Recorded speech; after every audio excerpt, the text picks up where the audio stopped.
رضی اللہ تعالی عنہ کا واقعہ۔ حضرت بریرہ رضی اللہ تعالی عنہ یہ پہلے باندھی تھی، بعد میں مسلمان ہو گئی تھی۔ ان کے آقا نے ان کا نکاح حضرت مغیث رضی اللہ عنہ سے کر دیا تھا۔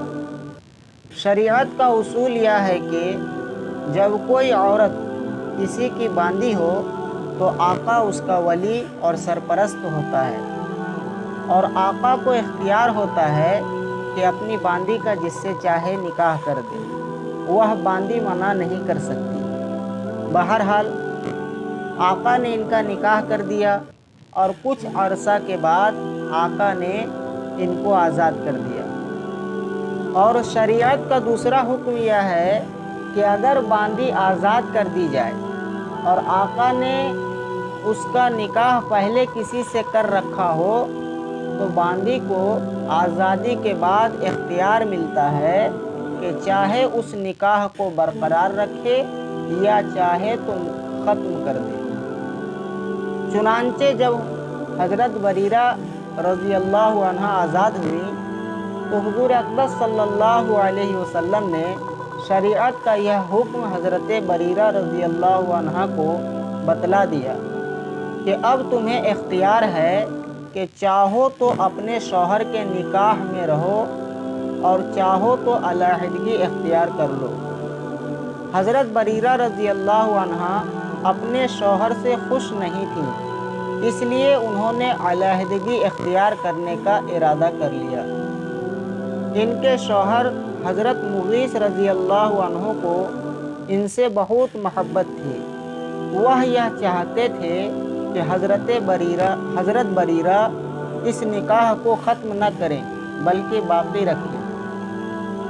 حضرت عبداللہ بن عباس رضی اللہ عنہما فرماتے ہیں کہ وہ منظر ابھی تک میری آنکھوں کے سامنے ہے کہ مدینہ منورہ کی گلیوں میں حضرت مغیث رضی اللہ عنہ حضرت بریرہ کے پیچھے جا رہے ہوتے تھے اور ان کی آنکھوں سے آنسو بہہ رہے ہوتے تھے اور ان سے کہہ رہے ہوتے تھے کہ خدا کے لیے میرے ساتھ نکاح کو ختم نہ کریں، لیکن حضرت بریرہ نہیں مان رہی تھی۔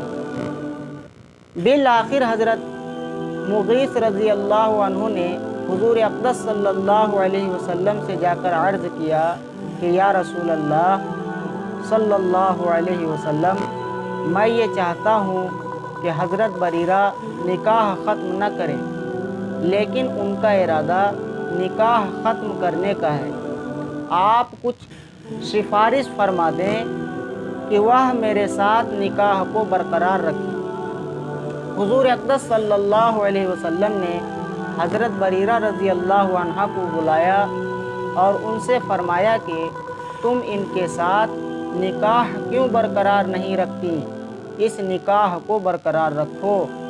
حضرت بریرہ رضی اللہ عنہ نے سوال کیا کہ حضور، آپ یہ جو فرما رہے ہیں کہ اس نکاح کو برقرار رکھو، یہ آپ کا مشورہ ہے یا حکم ہے؟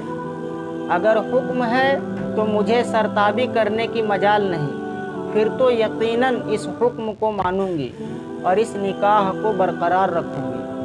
حضور اقدس صلی اللہ علیہ وسلم نے فرمایا کہ یہ میرا حکم نہیں ہے بلکہ مشورہ ہے۔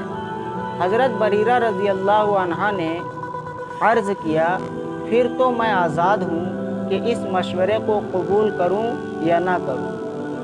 بات یہ ہے کہ ان کے ساتھ میری زندگی گزرنی مشکل ہے، اس لیے میں ان سے علیحدگی اختیار کرتی ہوں۔ آپ نے فرمایا کہ ٹھیک ہے۔ اب آپ صحابیات کی فہم و فراست دیکھیے۔ ایک طرف نبی کریم صلی اللہ علیہ وسلم کی عظمت کا بھی حق ادا فرمایا اور آپ سے یہ پوچھ لیا کہ اگر آپ کا یہ حکم ہے تو پھر اپنی رائے، اپنی خواہش، اپنے جذبات، ہر چیز کو آپ کے حکم پر قربان کر دوں گی۔ لیکن اگر آپ کا مشورہ ہے تو مشورہ کے اندر شریعت نے اختیار دیا ہے کہ چاہے مشورہ پر عمل کریں یا عمل نہ کریں، لہذا مشورہ کی صورت میں میں اپنی رائے کو اختیار کروں گی۔ چنانچہ خود حضور اقدس صلی اللہ علیہ وسلم نے بھی اس بات کا برا نہیں منایا اور یہ نہیں فرمایا کہ اے بریرہ تم نے ہمارے مشورے کو بھی نہیں مانا، ہمارے مشورے کو قبول نہیں کیا۔ کوئی برا نہیں منایا، بلکہ ایک اعتبار سے ان کے اس فعل کی توثیق فرمائی۔ اللہ تعالی ہم سبوں کو شریعت کے مطابق 100% زندگی گزارنے کی توفیق عطا فرمائے، آمین۔